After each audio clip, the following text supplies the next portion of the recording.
Ma quanto sei affezionata alle tue galline? Moltissimo.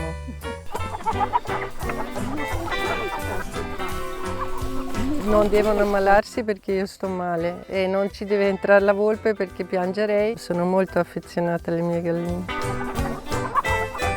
Ciao amici del bosco, oggi sono venuta ad imparare ad occuparmi delle galline che ancora mancano al bosco di Ogygia e sono venuta a casa di Eva che ha un allevamento fantastico, ha 2 famiglie, una è questa qua che tratta benissimo, le sue galline sono belle e in salute. Per prendere le uova abbiamo fatto questa apertura qua dietro che è comoda. Fanno nel nido esterno le uova e noi poi li prendiamo abbastanza pulite. Come vedete le misure sono tutte diverse, anche i colori. Le mie galline purtroppo non hanno, purtroppo per loro, è meglio per me, non hanno proprio una casa sempre fissa in un punto, ma li faccio circolare su tutti i 3 ettari che abbiamo. Quindi ora gli do da mangiare la mattina un po' di germogliato perché a loro piace moltissimo, è come uno zuccherino che potremmo prendere noi. Ora si stanno riposando, si sono nascoste sotto le gabbie. Prima regola importante per gestire bene delle galline, almeno secondo la gestione di Eva, è quella di spostare spesso le stallette degli animali in modo che possano sempre variare lo spazio di pascolo. Questo fa bene a loro e fa bene alla terra. E vi faccio vedere come sono organizzate le stallette, che sono mobili. Hanno le slitte sotto e quando io li devo spostare basta che chiudo e muovo la slitta per poi portarla da un'altra parte. Loro sono qui da una settimana. Dentro alle stallette abbiamo delle lettiere che poi utilizzo per fare il compostaggio, per fare dei compost per gli orti. Quando sono abbastanza decompostate li tiro fuori, li metto da parte e quando devo fare un compost li uso. Sono molto meno forti di una pollina pura, quindi non ho questa paura di avere troppo azoto nel letame delle mie galline. A volte lo spargo anche in superficie sui campi se vedo che serve, quindi faccio un utilizzo vario. A volte lo preparo un preparato liquido, sempre per estrarre e moltiplicare i microrganismi da poter dare sulla terra e stimolare il suolo. Il risultato del pestamento che fanno le galline dentro, questo è già un precompostato della pollina insieme a una parte carbonica che di solito è paglia o cippato o fieno, c'è un po' di cenere e del carbone non carico, perché io lo carico con il letame delle galline che contiene quei microbi che sono nel loro intestino. Aggiungo anche un po' di accumulatore di microrganismi in forma solida, così ne introduco ancora altre e accelero questo processo della decomposizione. Comunque non ha un odore, non puzza, non ha quell'odore di pollina acre che di solito hanno le stallette. Ogni 2 mesi tiro fuori tutto, ripulisco tutto per bene, però alla fine se lì dentro abbiamo un ambiente in equilibrio con i microrganismi non si creano patogeni là dentro. Poi le galline sono ormai selezionate molto robuste, sono quasi una razza mia perché siamo alla 4ª generazione. Cioè loro oltre a dare delle uova a noi che apprezziamo molto, ci serve il loro lavoro nel raspare e lavorare il terreno.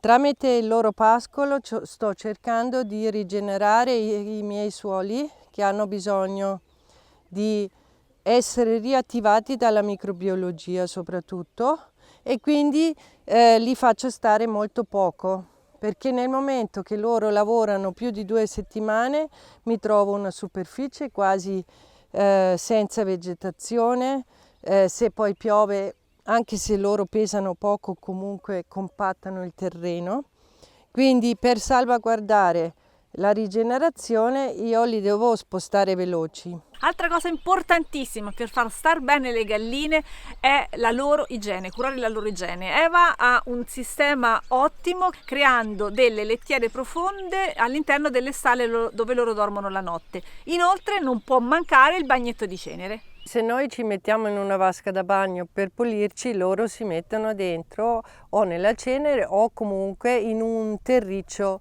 che deve essere secco, e si bagnano tutti, si mettono tutta questa roba sotto le ali. A volte quando il terreno è bagnato non hanno a disposizione naturalmente un terreno morbido e secco, allora noi mettiamo dei piatti con la cenere per evitare che si formano troppi pidocchi o acari. Una difficoltà che troviamo in tanti che vogliamo tenere delle galline è avere sempre il tempo di andare a aprire, chiuderle, proteggerle dai predatori. Eva ha delle stallette alle quali ha applicato un sistema automatico di chiusura, quindi ad una certa ora, quando le galline sono sicuramente rientrate nelle loro stallette, lo sportello si chiude. La mattina poi, quando torna il sole, lo sportello si apre automaticamente. In più c'è questo recinto che risulta anche elettrificato, per cui è difficile per i predatori entrare comunque nello spazio delle galline. Abbiamo installato da qualche tempo questa chiusura automatica con un timer dove mettiamo l'orario dell'apertura la mattina e della chiusura di sera. Loro entrano quando è buio, quindi mettiamo un orario quando il sole è già calato e la mattina quando il sole si alza, perché loro vogliono uscire appena c'è la luce. Faccio vedere come funziona. Vedi? Scende giù piano piano. Quando voglio spostare io tiro via le zeppe. Vieni. Alzo questo innanzitutto.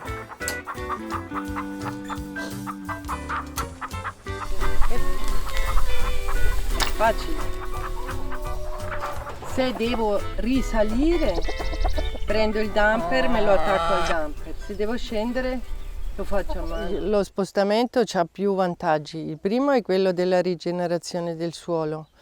Di dare sempre cibo fresco alle galline, perché loro si nutrono di proteine e quindi trovano in un appezzamento nuovo sicuramente macroorganismi come lombrichi, larve, tutto quello che c'è per noi, anche parassiti, e infine mangiano clorofilla. Quindi se loro sono su un appezzamento nuovo è sicuramente un gran bel mangiare. In più evito di far studiare alla volpe la situazione. Importante anche quel tunnel, là sotto c'è un nido dove le galline vanno a deporre le uova, ma soprattutto c'è uno spazio protetto nel caso che ci sia forte vento, perché le galline una cosa che proprio non sopportano è il vento. Durante il giorno, quando per esempio c'è vento, loro soffrono molto il vento, non soffrono né freddo né caldo, ma soprattutto vento e umidità. Allora si riparano qua sotto, c'è un nido che abbiamo messo dove loro fanno le uova in modo che non abbiamo le uova sporche. Molto importante per la salute delle galline la loro alimentazione. Molto del loro cibo deriva dalla terra, quindi loro pascolano direttamente e raccolgono quello che trovano a terra. Ma Eva poi dà delle integrazioni che sono molto importanti. Prepariamo il mangime delle galline, che io gli do in forma fermentata e non secca. Praticamente è un mix di cereali, mais, miglio, semi di girasole che metto a fermentare come una fermentazione lattica. Perché fermento il mangime delle galline, che di solito si do in forma secca? Allora, innanzitutto voglio che entrano dei lattobacillo nel mio mangime, che è ottimo per l'intestino delle galline e che poi mi ritorna sul suolo sotto forma di eiezioni. In più, nel momento che lo fermento, si ferma l'attività di un acido che si chiama acido fitico, che altrimenti nell'intestino delle galline demineralizzerebbe il mangiare che la gallina assume. Quindi io cerco di dare un nutrimento superiore rispetto a un mangime secco. In più, con un mangime già bagnato, la gallina non deve più bere così tanto. Eva, le regole generali per far vivere bene le nostre galline. Studiamoci l'etologia della gallina. La gallina vuole volare, vuole razzolare, vuole avere uno spazio esterno.